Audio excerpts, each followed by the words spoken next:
राहुल गांधी जब भी मीडिया के सामने आते हैं तो एक ही बात करते हैं। प्रधानमंत्री ऐसे है, प्रधानमंत्री वैसे है। ऐसे वैसे वाली बात छोड़ दीजिए, सीधे शब्दों में बता देता हूं राहुल गांधी के। प्रधानमंत्री डरपोक है, प्रधानमंत्री मीडिया के सामने बोलने से कतराते हैं, सवालों के जवाब नहीं देते, मेरे सवालों के जवाब नहीं देते। ये सारी चीज़ें राहुल गांधी बार बार बोलते रहते हैं। खास करके प्रधानमंत्री सवालों का जवाब नहीं देते, यह बात राहुल गांधी बार बार करते दिखाई देते हैं। मीडिया वालों को भी बात नहीं करते। प्रेस कॉन्फ्रेंस अब तक पीएम ने नहीं की है, मोदी ने नहीं की है, ऐसी बात राहुल गांधी बोलते रहते हैं। राहुल गांधी की बातों की असलियत सबको अब पता चल चुकी है, लेकिन बताना इसलिए पड़ता है कि आवश्यकता होती है। और एक खास करके बता देता हूं, आज जिसे हम जैन जी कहते हैं ना, मतलब मताधिकार प्राप्त होने 18 साल को मताधिकार प्राप्त होता है 18 की उम्र में, और 18 की उम्र में मताधिकार प्राप्त होने के बाद अब जैन जी जो है वो उस वक्त का जैन जी एक तो अब 30 साल का बन चुका है। प्रधानमंत्री के सत्ता में आने के बाद पहली बार बना जैन जी, वोटर बना जैन जी, वो अब 30 साल तक आ चुका है। और उसके पहले वाले बाद में बने 15-16 जो वर्ष के थे, जिनको राजनीति पता नहीं होती है, सरकार क्या होती है पता नहीं होता है, वो सारे उनके संज्ञान होने के बाद बस मोदी को ही देख रहे हैं प्रधानमंत्री के रूप में, क्योंकि 12 साल हो गए जब उन्हें पता चला देश क्या है, राजनीति क्या है। तब से लेकर अब तक उनके संज्ञान होने तक बस मोदी ही मोदी पीएम है। तो उनके लिए तो जो कुछ हो रहा है वो मोदी कर रहा है। लेकिन उनको एक बात समझ में आनी चाहिए कि मोदी से पहले क्या किया था, जो 12 साल तक अब भी उसको ठीक करने में वक्त लग रहा है, वो भी उन्हें समझ में आना चाहिए। इसलिए कुछ बातें बोलनी होती है। लोग पूछते हैं ना हमें कि क्यों बोलते हो बार बार पिछले वाले 60 साल की बात क्यों करते हो।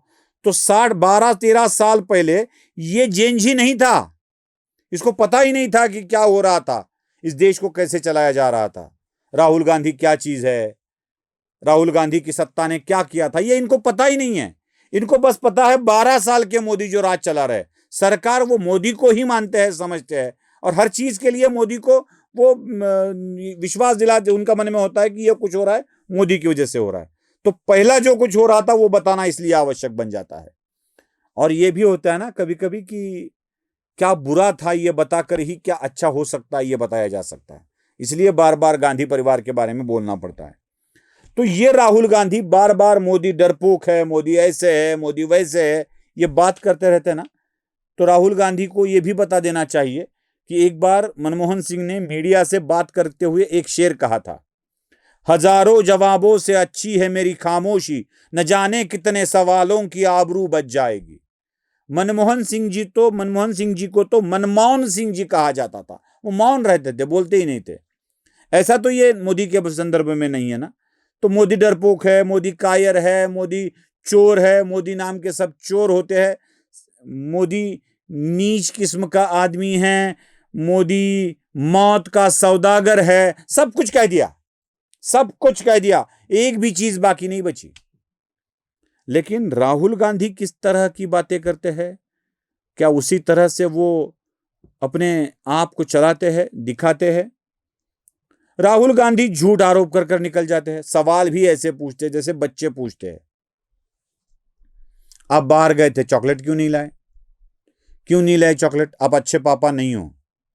अगर छोटा बच्चा बाप को चॉकलेट ना लाने के कारण अच्छे पापा नहीं कहने लगा, तो वो बाप का अच्छापन या बुरापन नहीं होता है, वो बच्चे का असमंजस भाव होता है, अज्ञान होता है कि चॉकलेट लाए बाप ने तभी बाप अच्छा।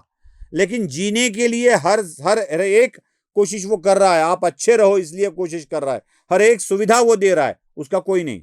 चॉकलेट नहीं लाया, आप पापा अच्छे नहीं हो। और किसी ने पूछ लिया कि क्या हुआ बेटा? नहीं, मेरे पापा अच्छे नहीं है, चॉकलेट नहीं लाते। इस तरह के सवाल और इस तरह की बातें राहुल गांधी करते हैं। लेकिन जब खुद पर आती है तो मोदी से भी बुरे बन जाते हैं वो। पत्रकार ने राहुल गांधी से पूछा कि आपने आरोप लगाया था, राहुल ने आरोप क्या लगाया था कि गृह मंत्री अमित शाह ने ही बच्चों के ऊपर गोली चलाने के आदेश दिए थे। सच क्या निकला? गोली चली ही नहीं। गोली चली ही नहीं। हाँ, कुछ वो क्या पैलेट गन बोलते हैं वो चली होगी, गोली चली ही नहीं। आदेश कहां से आए फिर? और यही सवाल जब पत्रकारों ने पूछा तो राहुल गांधी क्या जवाब देकर गए, देख लीजिए। राहुल, जो पुलिस वाले घायल हुए थे उनके परिवारों ने प्रेस कॉन्फ्रेंस की। भैया बीजेपी का हो गया? नहीं, बीजेपी का नहीं, पुलिस वाले की जो परिवार वाले उन्होंने प्रेस कॉन्फ्रेंस की। ये बार बार बीजेपी का बोल देने का क्या मतलब है सर? तरीका नहीं है सर, आप हर बार बीजेपी का बोल देंगे। मतलब आप बीजेपी के हो क्या? वो पत्रकार पीछे से बोल रहा है, देखा होगा आपने कि राहुल जी ये क्या तरीका हुआ, बीजेपी का कह दिया और निकल गए। जवाब तो देना पड़ेगा ना, लेकिन राहुल ने जवाब नहीं दिया। ऐसी ही एक बार संसद के सामने उनकी बहन के सामने सवाल पूछा, राहुल चुप, निकल गए। देख लीजिए। वीडियो नहीं है, फाइटिंग का कोई ऑर्डर नहीं हुआ, फायरिंग हुई नहीं तो ऑर्डर कौन दे? राहुल ने बोला है। ऐसे राहुल हर बार करते हैं, हर किसी को यही सवाल पूछते हैं कि आप बीजेपी वाले हो क्या, अब एजेंडा लेकर आए हो, ऐसी बातें करते हो। जो खुद बात नहीं करता, दूसरों के ऊपर आरोप लगाकर निकल जाता है, क्या वो व्यक्ति प्रधानमंत्री पर आरोप लगाने के लायक है? क्या राहुल की मां के सरकार के वक्त क्या ऐसे ही हो रहा था? राहुल गांधी ऐसे है ना कि ये तो कुछ नहीं कर सकते, लेकिन जो बच्चे होते हैं ना, नटखट भी नहीं, शरारती, नटखट अलग होता है, शरारत अलग होती है। शरारती बच्चे होते हैं ना, ऐसा चुटका निकाल के निकल जाते हैं, वैसे राहुल गांधी है, चुपचाप करते हैं और निकल जाते हैं, क्योंकि राहुल गांधी के अंदर मोदी का सामना करने की ताकत है ही नहीं, बस इसलिए वो आरोप लगाते रहते हैं। नमस्ते। जागृतीचा विधायक बुरुज